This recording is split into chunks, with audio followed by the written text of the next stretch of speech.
Ladies and gentlemen, welcome back to another weekly episode of the Lead In Groove. Tonight is Wednesday, November 16th, 2022, and we are talking about the beginnings of punk. Last week I spent time talking about the significant releases from 76 and 77. Tonight I am focusing on 1978. Have a lot of amazing albums come out in 1978. First one I want to talk about is XTC's White Music. Uh, Significant in the fact that last week Terry Chambers was here at Respectable Street playing with his band, which they call XTC EXTC, and they've been touring the States the past couple of months. They just finished the tour here last week, and I think they're planning on coming back in March of 23. If you have a chance to see them, if you like XTC's music, the boys do a great job. It's a good, fun show, and we had a blast. So, without further ado, January 20th, 1978 is the release of White Music. Do What You Do, Statue of Liberty, Science Friction, all released on that album. Great songs. Another one, I'm not sure of the exact release date, but early in February 78, Blondie released Plastic Letters. That had Denis Denis on there. Absolutely fantastic song. I love that song on that release. I think probably about half of the songs on that album I'd say I'm a fan of.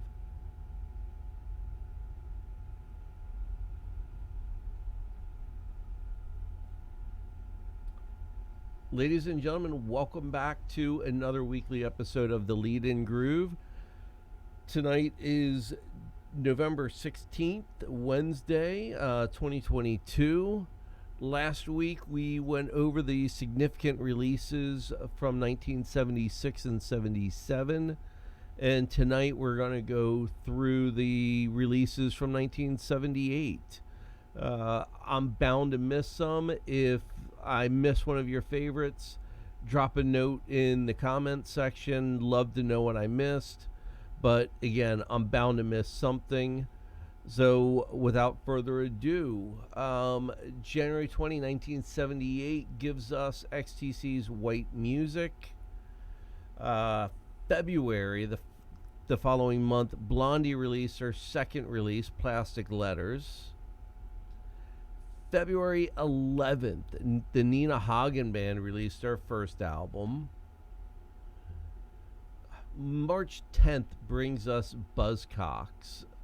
Another Music in a Different Kitchen, great release. March 17th gives us Generation X's self-titled album. Of course, we all know Generation X with Billy Idol. That's going to... Now we all know Generation X with Billy Idol.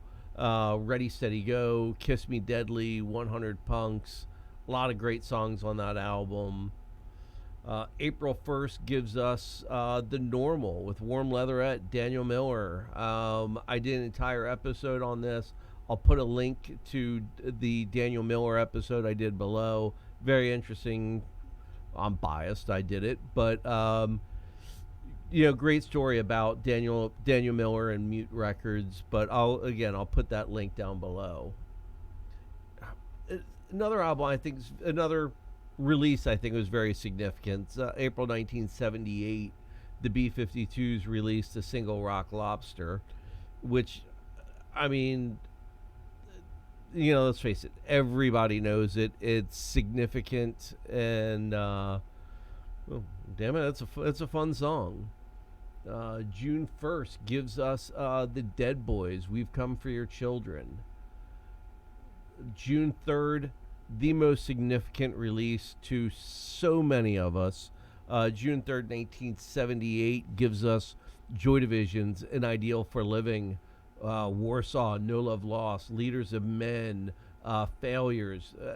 I mean, I can go on and on about Joy Division, but if you're watching this, there's no need for me to do so.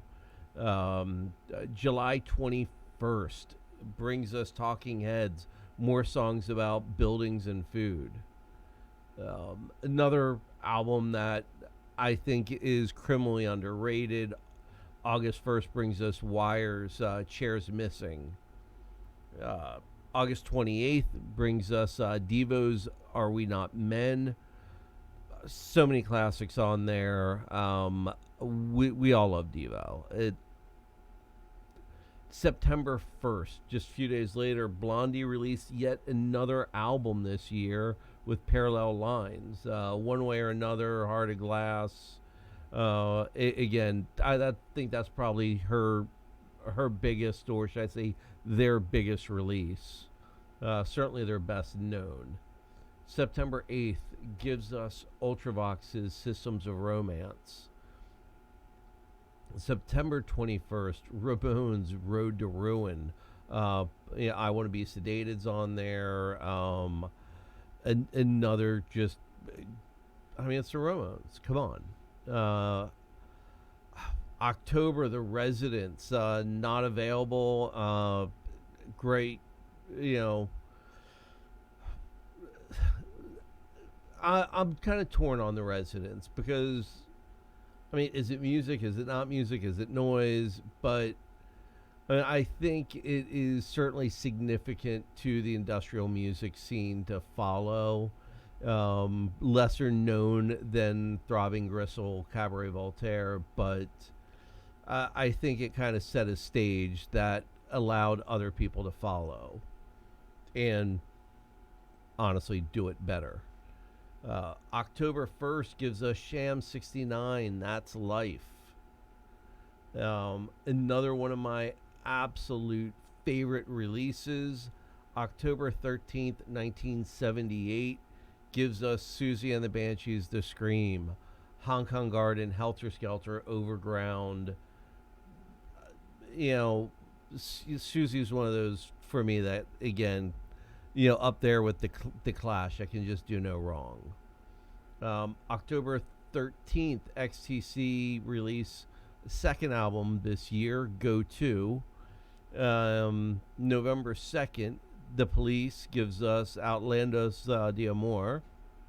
On there, you've got Can't Stand Losing You and Roxanne. Huge hits for The Police.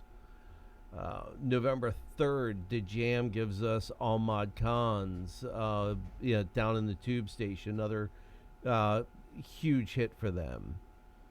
November 10th gives us The Clash's Give 'Em Enough Rope.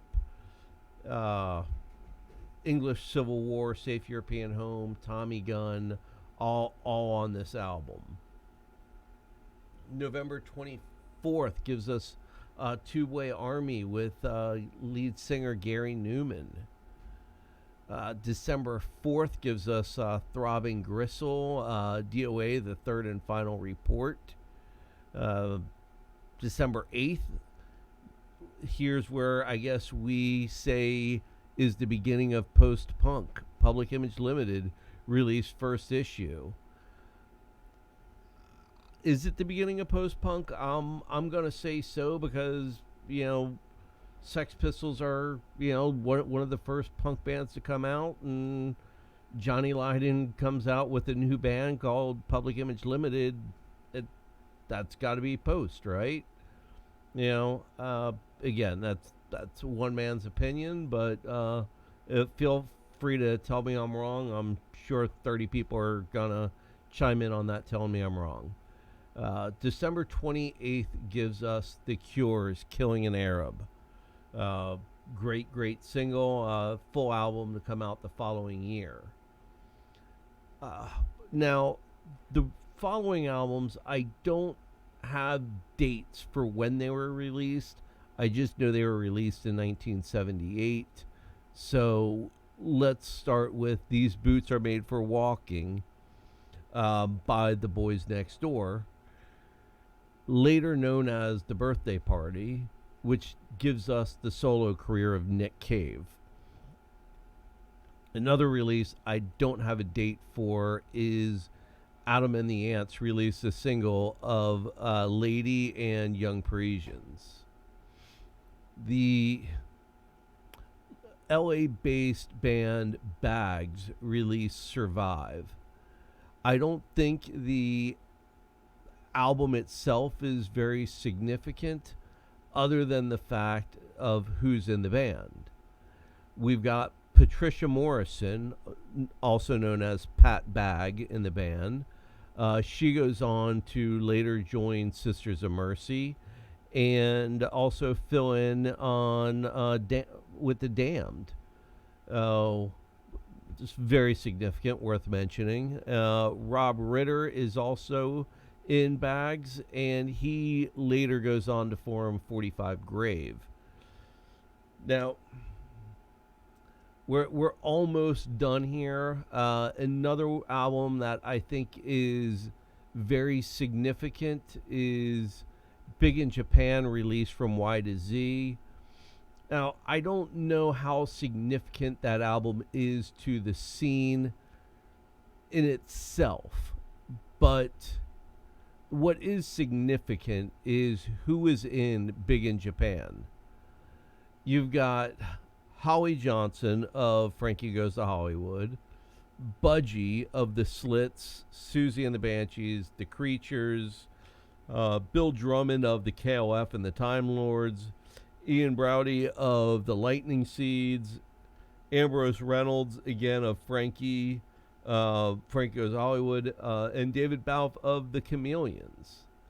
I mean, significant. Everybody in that band went on to do something amazing. So, to me, Big in Japan is a release that is certainly worth talking about and remembering.